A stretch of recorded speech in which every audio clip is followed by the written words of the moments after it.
Greetings and welcome to another old world exploration. In this episode we are going to be taking a look at the small Ohio city of Zanesville. And you can see Zanesville right here on the map, surrounded by places like Columbus, Pittsburgh, Cleveland, all places that I've covered already on this channel, Cincinnati, stretching outward. So let's take a look at a smaller location. And according to the population demographics on Wikipedia, we can see Zanesville peaking sometime around 1950 population-wise at 40,000. Modern day looking at 24, almost 25,000. And then at the turn of the century, we have almost the same population as we do in the modern day. You can see here as we go back down through the decades, not a lot of growth here in this period, where we'll see a lot of the building supposedly going on, these old structures right in this time period here.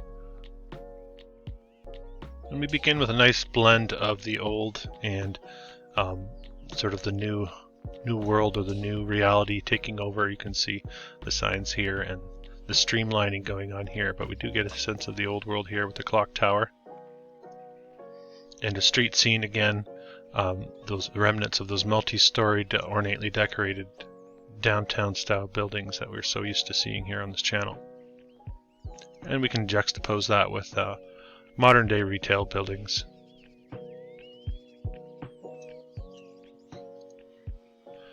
Now, Zanesville going through a flood in 1913. And I did find a panoramic view of Zanesville on the Library of Congress website. Here I think we're getting a look at post-flood devastation and damage. You can see here bridges have been taken out, but you can see the skyline, the hazy skyline I should mention, and the smokestacks looking pretty heavily industrialized for that time period. And this is a link from ohiomemory.org. I'll put the link in the description, with a brief explanation of the flood situation. You can see here in late March 1913, a rainstorm basically blew the levees. And when the floodwaters receded, tons of mud and debris covered the streets, homes, businesses, etc. At one point, the river was 27 feet above the flood stage, and the water was 20 feet deep at several downtown intersections. That's pretty serious business. Death toll of 361, property damage is well over 100 million. Very interesting. That's devastating. That's cataclysm for sure. And we just have a couple of visuals before we move on of that flood situation. I thought this one was interesting. You can see here the supposedly bridge repair after the fact, and you get a sense of the massive blocks going on here. Here's the people working on it. Very, very large blocks, almost feels like the pyramids as you look at that. But those multi-storied buildings, right? These all hallmarks of the old world. What the conventional historical narrative will tell us is just how they built in the 1800s. But I think we know the logistics of putting all that together is not accounted for in the historical narrative, so we question that historical narrative, and we would like a more accurate representation of what would be possible from that time. Here's the old Y Bridge from Zanesville. Very interesting. Still in use these days, but the covers are gone. But you can see the tracks for the streetcars. I thought this was interesting. Red Cross shoes. And a nice postcard with the postmark from Zanesville. So we have a Thanksgiving coming up close to the time of my recording this. So happy early Thanksgiving to my American neighbors down south. And again, remember that small population, about 20,000 people, in and around the time that all these churches would have been said to have been constructed. This is the Catholic Church, one of the two Catholic churches that I found. So the multi-storied, very ornately put together brickwork, arched windows, beautiful building. The Methodist Episcopal postcard. Here's a modern day look at it. A little bit sleeker looking, but no slouch, that's for sure. Always with the towers. And this is the St. Thomas Aquinas Church, with the Methodist Church in behind it there. Here's a look at the interior of the Thomas Aquinas Church. So they're building this stuff, again, right around the turn of the century, before that flood in Zanesville, Ohio. And they're building to this level of precision, accuracy. Truly spectacular. Of course, they have a courthouse said to have been built in 1874. Multi-storied, ornately decorated with the tower, of course. Beautiful structure. Very interesting roof tiles in here. Very difficult, very time-consuming to even consider doing this type of work. But of course, no problem in the 1870s. Look at it from a couple decades ago.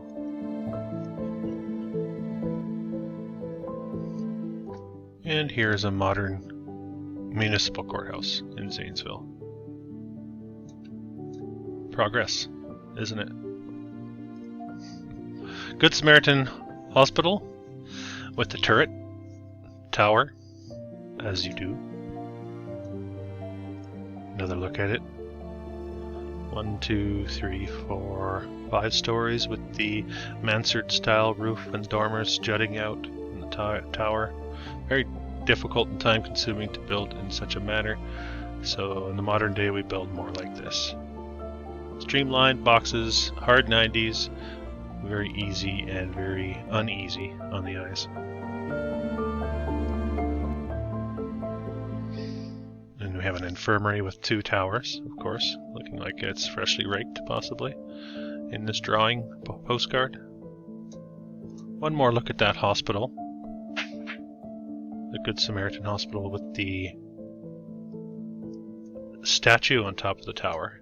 Now that's very interesting. You can see here what's gone on around the outside of the building here. There's been some Photoshop going on there.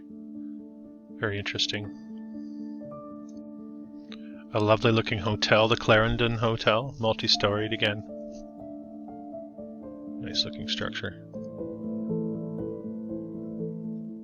Looking like a Carnegie library. They're calling it a public library in the high school next door. Beautiful landscaping out front with the block style walls. This is the Masonic Temple in Zanesville. The structure burnt to the ground in early 2022. This is from the Zanesville Times Recorder. I'll put the link in the description as well if you want to check it out. But we'll have a little bit of a closer look at it. You can see the structure on fire. And then the aftermath photo. And they do tell us that the cornerstone was laid in 1902, and the following year it was dedicated and put to use. So very short time period there. Some interesting points in the write-up here. They tell us it was built to be the crown jewel of Freemasonry in Ohio, southeastern Ohio. We have here the Blue Room. A look at it before it burned. And we have again that Egyptian motif, synonymous with much of what we see in the Freemasonic halls. Interesting. And they're saying really it was a hub for a lot of the history of Zanesville. Gone now, of course. This postcard gives us a nice look at what Zanesville must have looked like before that flood.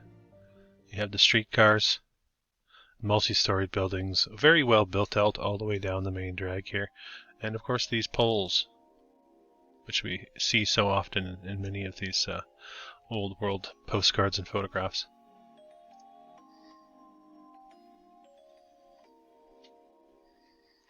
Alright, we have a nice looking post office. Here, let's take a closer look at the modern day. Looking like many of these types of structures I've seen in my research. I take a little bit of a closer look and you get the, I think they're eagles possibly up top there. Very heavy stonework or concrete polymer of some sort. And we have a modern day post office for you. This one actually not bad for the modern day. They put a few different roof slopes on there just to maybe dry your eye a little bit. Not to repulse you. Alright. Presbyterian Church, they decided to build it like a castle, apparently. Again, we've seen several churches now here in Zanesville. Very devoutly religious people. That's why they built in such a manner. And we have a high school looking like a castle. Looks like it didn't last long, 1883 to 1908. Gee, that's a short span. Nice looking building. Of course, that had to go. Could have easily been a courthouse or a city hall. A little plainer looking, but having a few nice features. Maybe it has been scaled back. Maybe there's a tower on this end and a tower on this end. Maybe not. It's all speculation. This one was apparently used as an elementary school. I saw it designated as such. And it's funny because we see many of these structures that do stand the test of time look like they're in pristine shape, and then we see them when they're sort of left to rot, and they sort of take on this type of close to demolition look, let's call it. Same structure, looking like it hasn't been cared for.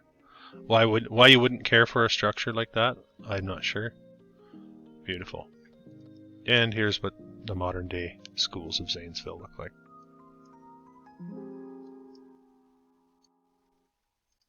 And one more for you. Although I must say, I got to hand it to him for making an attempt with the brickwork. Again, in the modern day. Very desperately trying to look like those old world structures, but really can't hold a candle to it, can they? High school was so important back then. Church, high school. One more look at the Presbyterian Church. Postcard form, turn of the century. And we're taking a look now at the auditorium. Large brick structure. Don't really have a date on it, but it is old. The YMCA, massive looking structure. This is interesting too, these elevated stairs to enter down the side. Couldn't find any modern images of that, so I assume that's gone. Another church for the Lutherans this time. Again, having to look a bit like a castle.